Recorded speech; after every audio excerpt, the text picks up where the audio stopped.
sa inyong lahat. Ako po ay taus-pusong nagpapasalamat sa Department of Social Welfare and Development sa kanilang walang sawang pagsaservisyo sa mamamayan. Mula sa pagsilang hanggang sa huling hininga, di ba? Kumbaga, mula from room to ika na. But among the many services offered by the DSWD, the Sustainable Livelihood Program stands out for its lasting impact. True to the timeless pitch, give a man a fish, and you feed him for a day. Teach a man to fish, and you feed him for a lifetime. SLP goes beyond providing temporary aid.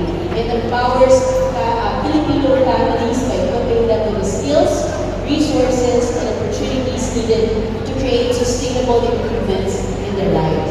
Kaya as we celebrate the 2025 Aluncina Kabuhayan Convention and Bazaar today, excited talaga akong makita ang bunga ng ating pagtulungan.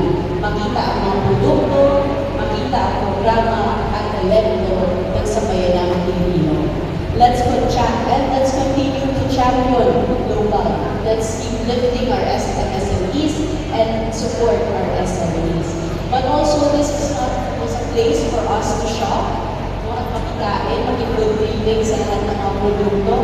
This is not just a marketplace. I'd like to remind everyone that with Aluncina, this is a space for us to learn, to collaborate, and empower. Kaya, masaya ako na napunta ko ba yung testimonial ni Mama Amalia. Makikita na, posible pala yun, baka magawa din natin sa ibang pa mga munisipyo dito sa probinsya ng Quezon. Likewise, I would like to congratulate and thank all the local personnel of the SLP program. 9 years din ako naging mayor sa bayan ng Anilao, kaya kita-kita ko po talaga ang stress ng ating mga SLP local personnel. Buhat-buhat talaga nila yung programa natin sa SLP, kaya parang hindi ko na makilala kasi lang gwapo-gwapo na yun. Kaya but thank you very much for all the work that you do. Thank you for supporting our SLP associations, for guiding them. Kaya I also appreciate the program ng ating DSWD that through the SLP bawat sumunod ay ating we-recognize their efforts as well. But let me thank you on behalf of the Philippine Provincial Government and on behalf of Governor Benefitsor for all the tireless efforts.